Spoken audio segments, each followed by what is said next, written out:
What's up, everyone? Welcome back to another review, and this time we're taking a look at Training Day, directed by Antoine Fuqua and written by David Ayer of Suicide Squad fame.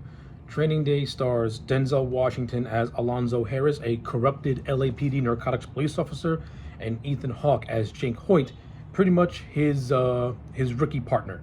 The film tells the story of these two over these two police officers over the course of a 24-hour period in which Alonzo, the corrupted officer, tries to pretty much persuade his rookie partner into believing in his ways. So yeah, that is the overall story of Training Day. Let's talk about it. Okay, so I'm going to do my best to make this review as short as I possibly can. Overall, despite maybe a couple of flaws here and here, I think Training Day is one of the better good cop, bad cop movies. I think Antoine Fuqua and David Ayer put together one hell of a movie. This movie came out 22 years ago, and I'm not going to lie. In those 22 years, I have not seen a single frame of this movie. I may have seen bits and pieces of it, maybe heard quotes here and there, but I've never took the time to actually watch it. Now, 22 years later, I've finally seen it, and I can honestly say that, yeah, I'm going to start kicking myself. I should have watched this movie sooner, because Training Day was really damn good. It's not a perfect movie at all, but it's a damn good movie, and it's really anchored by two fantastic performances by Denzel Washington and Ethan Hawke. These two guys act so well off one another, and their chemistry is absolutely on point. This movie came out in the year 2001. Prior to this movie being made, Denzel Washington wasn't really known for playing these morally ambiguous, corrupted characters. He was known for playing more of these philosophical and these more intellectual, philosophical characters like Malcolm X. No, Training Day was one of the first movies where Denzel more or less played a streetwise, shady piece of shit. And taking the good guy Denzel Washington and having him play a total scumbag in Alonzo Harris was a stroke of genius, because Denzel Washington completely owns the role of Alonzo Harris. He's absolutely must-see in this movie. Every line of dialogue, every scene that he's in, every conversation that he has, you can't take your eyes off him. And that's just Denzel as an actor. He's a very charismatic man. He has a must-watch quality to him. And he brings all of that to Alonzo Harris. Now, you can actually make the case that Alonzo Harris is what happens when Denzel Washington just decides to wake up one day and be like, you know what? I think I'm going to spend the rest of my life being a piece of shit. That's Alonzo Harris. Alonzo Harris is the reverse Denzel Washington, and a very charismatic man who is absolutely shady and does questionable things to get what he wants. I can't ring enough praise on the character of Alonzo Harris. This man, every line of dialogue that comes out of this man's mouth is gold, especially when you get to the last 10 minutes and he's being surrounded by a bunch of gang members in a relatively empty neighborhood, and he gives this awesome speech. Yeah, I'm gonna get to that. I'm gonna get to that momentarily. But yeah, that just sells the point home of just how awesome Denzel is in this movie. Fantastic. And then you got Ethan Hawke as the character of Jake. Now, the character of Jake, he's a rookie fresh out of the academy, trying to make a name for himself. He is placed in the unit that is helmed by Alonzo Harris, and he's just trying to get his feet wet. He's just trying to get his feet wet and and pretty much make his name and pretty much one day make detective. But to do that, he's got to get his start as a narcotics officer. Now, on paper, the character of Jake is a blank slate. He's basically the audience's eyes. But even though the character of Jake is a blank slate, you still got to give him something. You still got to give him some sort of a personality, some sort of a character. And Jake is the bare bones. He's got a wife and a newborn baby. He's trying to make a name for himself. He's the rookie, and he's partnered up with this bombastic character with a bombastic, charismatic character in Alonzo. And yeah, there are a lot of moments where Alonzo does overshadow Jake in the personality department, but Ethan Hawke gives a strong enough performance where he is on Denzel's level, in my opinion. He doesn't have the same. You don't have that same outgoing personality, but you can relate to a character like Jake. No, this is a clean-cut good guy who wants to be a good cop, and he's paired up with this man who is not a good cop. He's a corrupted cop who does questionable things. And this comes into conflicts with Jake's morals and what he believes in. But to this movie's credit, every single obstacle that Alonzo throws in Jake's way, Jake never lets it corrupt him. He never lets it get in his way, and he never becomes Alonzo. Even at the end of the movie, where he has every opportunity to kill this man, he chooses not to. Like, Jake chooses to stand his ground. And you get a lot of scenes of Alonzo just doing these questionable things to try and persuade Jake into pretty much becoming like him. You know, he forces him to smoke marijuana, which is laced with PCP. You know, he chases down this character by the name of Blue, who's played by Snoop Dogg, in a very memorable scene.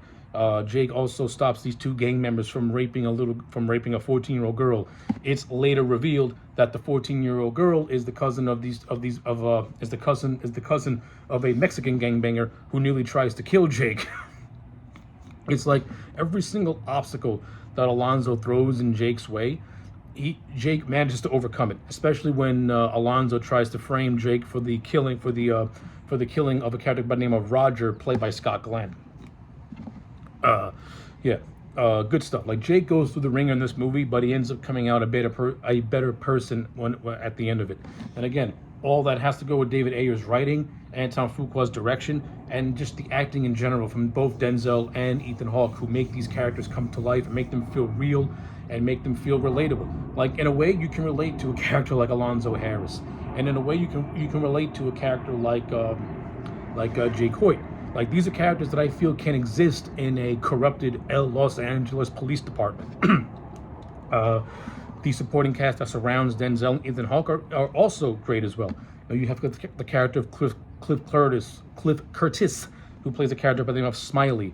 It's actually the character of Smiley whose cousin Jake saves towards the beginning of the movie. Cliff Curtis, it's a nice little cameo. You have Raymond Cruz, who is part of Smiley's gang, and Raymond Cruz is basically playing a prototype version of Tuco from Breaking Bad. And that's one of the things that I like about going back to movies like this, especially when you're informed by certain aspects. Like, you can see how it's a small role that Raymond Cruz is in, but you can see the personality he gives his character and how it perfectly matches Tuco, a character that he would go on to play 8 years later after this movie was made. Like, only like a real moviegoer would connect that and piece that together. It's cool stuff. It doesn't add to a movie, but it's a nice little bit of trivia, a nice little tidbit when you look back on certain things. So I like that. You also got the three veteran actors who play these characters known as three wise men, who are like the top of the corruption in the LAPD, who have a close connection with Alonzo Harris. And these three characters basically tell Alonzo that while he was in Vegas, he killed a Russian mobster, and now the Russian mob are pretty much out to get him, and they pretty much encourage him to skip town, something that he takes into heavy consideration, which he eventually does try to do in the third act of the movie. I mentioned that you have the character of Roger, played by Scott Glenn. I like the character of Roger, and I like Scott Glenn, and I like the bantering between Scott Glenn and Denzel Washington. Like, these two play these characters of having a very close friendship and a very close relationship.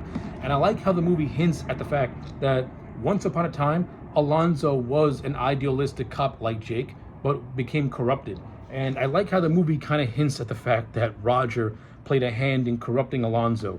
Like I wouldn't be shocked if Roger was the narcotics cop that trained Alonzo and pretty much corrupted this idealistic mind to be more similar to his. Like, I know they're making a Training Day prequel movie. It'll be interesting if they actually take that direction. I think it could be very interesting seeing a movie of Roger and a young Alonzo and everything, and seeing the moral corruption of Alonzo in the prequel movie, if that's the story they choose to tell, which I hope they do. But I digress. Yeah, I like the stuff with Roger and Alonzo. I like how Alonzo pretty much kills Roger along with his men, and they try to set it up in a way of Jake doing the killing, just to cover their own asses and cover their own tracks. So that just plays into Alonzo's just wicked nature, and making sure that all the heat goes on to someone else while he takes the credit, while everything gets reflected off of him. You also have the subplot with Eva Mendes, who plays Alonzo's mistress, and the little kid. it's a bit role, it's a cameo, so it's whatever. But it does play some sort of a role in the third act, where Jake goes to the house to try and arrest Alonzo after knowing all the details about the mob and everything, which was told to him by the character of Smiley after they let him go. And it's only after Jake learns that information is when he makes a full-blown attempt to try and stop Alonzo, which is what he eventually does, which is what leads to the great scene of Jake and Alonzo being surrounded by a bunch of gang members in this neighborhood. Alonzo trying to use his influence to have these people to work with him, but they ultimately turn against him when they see that Jake is standing up to this like almost like this crime, this kingpin in a way. And what I like about this scene is that throughout the course of the movie, Alonzo acts like a street kingpin in a way, like somebody that commands and demands respect, somebody who's absolutely feared. This is prevalent when the scene with Snoop Dogg. This is prevalent in a lot of other scenes where they go to a house, and they harass this woman and her little nephew. Like everyone is and also the first time they go to this neighborhood, the gangbangers are absolutely afraid of Alonzo. Now we get to the end of the movie, and we see the rookie of Jake standing up to Alonzo. And this more or less inspires the whole neighborhood to stand with Jake and go against Alonzo as well. And what makes this scene work is that you can see Alonzo losing his grip on everything. And this is when Denzel goes into this epic tirade, talking about, playing basketball in Pelican Bay, 23-hour lockdown, King Kong ain't gonna shit on me, and that classic scene. It more or less plays up as a man who has lost all his influence and all his power, and now he's just having a hard time trying to cope with it. And this is what ultimately leads to his death when he gets ambushed by the Russians and is gunned down in the middle of the street. Now this I have a slight problem with. Because I feel like the whole Russian thing was a little tacked on, and didn't really play a real big role in the movie until the third act. I mean, if they would have mentioned it at the beginning of the movie and then made casual references all throughout, leading up to him being gunned down, I guess I would have accepted it better. But to me, it kind of just gets set up in the last half hour of the movie, and then it just feels tacked on. Now, in the context of the movie, there's not really a whole lot of options you can do. You can't have Jake gun down Alonzo, because that just completely goes against his character and he basically becomes Alonzo at that point. You can't have Alonzo get arrested and go to jail, because that just seems anticlimactic. And you can't have the neighborhood gun down Alonzo, because that also goes against their whole thing of standing with Jake and not wanting to be morally compromised like Alonzo is. So it feels tacked on, because it feels like the way David Ayer wrote the movie, he kind of put his back against the wall and kind of needed this, okay, what do I do now? I can't have this guy kill him, because that goes against what I'm trying to do with him. You can't have the neighborhood kill him, because that goes against their whole thing. The only thing you have is the Russian mob. Now, I think it would have made more sense if the three wise men paid the Russian mob to kill Alonzo, being that the wise men are starting to grow tired of Alonzo and his antics, and what he's been doing, and they just make a deal with the Russians to try to kill him off as a way to cut any loose ends they might have. I think that could have also played up the whole police corruption and how they can use the mob to their advantage and to eliminate forces that they don't want to get their hands dirty with. That could have worked as well. Instead, the whole thing with the mob just feels tacked on. And that's my biggest gripe with this movie, is that the whole mob subplot it feels disconnected in a way, and then it just feels like it's forced as an excuse just to kill off Alonzo in the end. Like I said, I think if the three wise men played more of a role in having to deal with the mob to eliminate Alonzo, then I think it would have accepted it more, instead of Alonzo he made a bad deal in Las Vegas, killed a Russian who happened to be part of the Russian mob, and now the Russian mob has a hit on him. Now that just feels very tacked on and very forced. But with all that being said, I think Training Day is an absolute banger of a movie. This is how you do a no-holds-barred crime movie. The dialogue, spot on. The action sequences are very stylized and very gripping and intense. The scenes of characters just talking with one another is riveting and captivating, especially when Denzel's on screen and dialogue's coming out of his mouth. This man is relishing in the role. And Ethan Hawke, he's on equal footing as well with Denzel in terms of performance and acting, and just him just eating up this just great dialogue. So yeah, with all that being said, at the end of the day, to me, Training Day is a solid 9 out of 10. This movie ruled. It kicked ass. So yeah, those are my thoughts on Training Day. Let me know yours in the comment sections down below. Like the video and subscribe, and I'll check you back next time for more.